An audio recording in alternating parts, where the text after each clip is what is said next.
Salah bisa jawab. Kencingnya anjing. Najis apa ora? Najis apa enggak, Pak? Enggak najis. Salah bilang najis tadi? Atau najis? Kenapa najis? Oh. Menyelisih mana yang saya ucapkan tadi? Ingat, semua kencing itu adalah suci.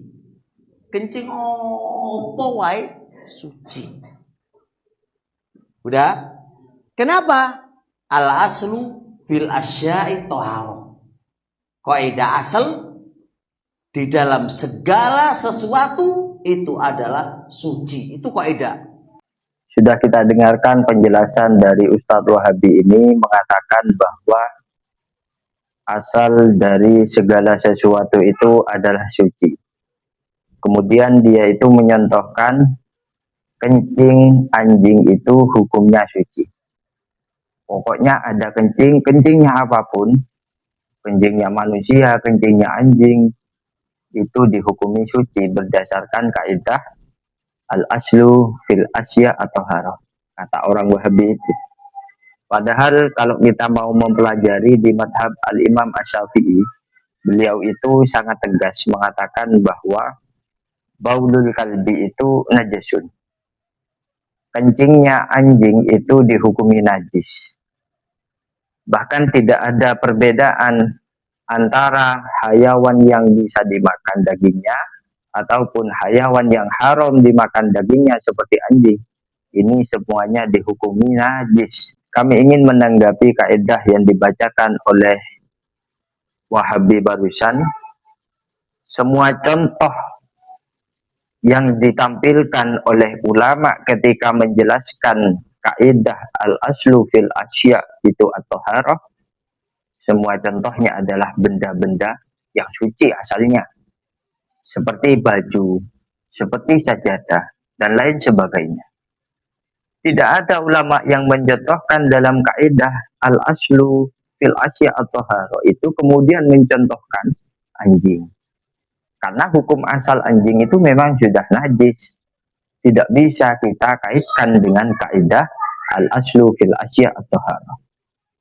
Sebagaimana yang dijelaskan oleh Syekh Abdurrahman dalam kitabnya Manhajus Salikin. Beliau berkata wal aslu fil asya at-taharah wal ibahah. Jadi ada tambahan ibahah. Hukum asal dalam segala sesuatu itu adalah suci dan boleh. Faidah syakka. Kemudian beliau menampilkan contoh dari kaidah tersebut. Syakka al-muslim fi najasati ma'in au saubin au ghairiha fahuwa tahirun. Ada orang muslim mau sholat, kemudian ia ragu, baju saya ini najis atau suci, sarung saya ini najis atau suci, sajadah saya ini najis atau suci. Maka al-aslu fil asya at-taharah digunakan dalam kasus seperti ini, yaitu kasus-kasus yang memang contohnya itu merupakan benda yang suci asalnya seperti baju, sajadah, sarung, dan lain sebagainya. Secara jelas beliau mengatakan dalam kitabnya Manhajus Salikin tidak ada satupun contoh benda-benda yang najis yang beliau tampilkan. Dalam arti apa?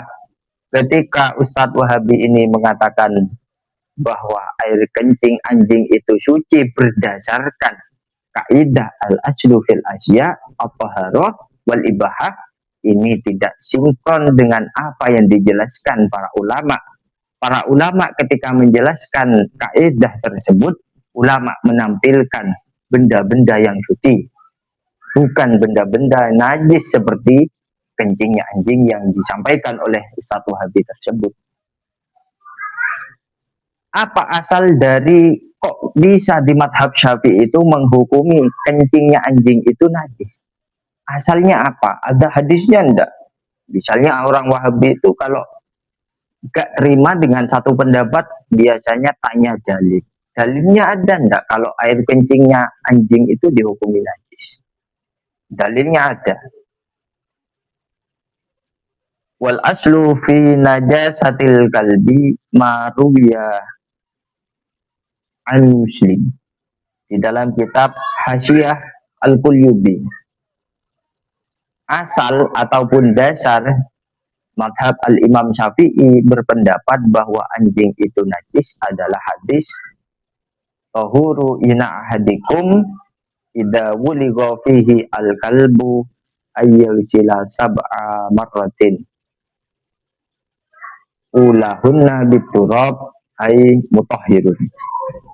Sucikanlah bejana kalian ketika dijilat oleh anjing di dalamnya, yaitu dengan cara membasuh sebanyak 7 kali.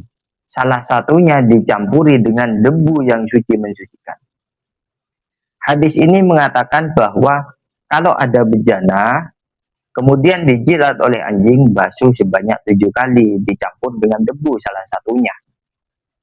Akhirnya para ulama, Imam Syafi'i itu mengambil kias dari hadis ini, kalau ludahnya anjing saja itu dihukumi najis, apalagi kencingnya, apalagi kotorannya anjing, maka ini sangat-sangat lebih najis. Karena kencing itu lebih bau, lebih tidak nyaman di hidung dibandingkan air liur.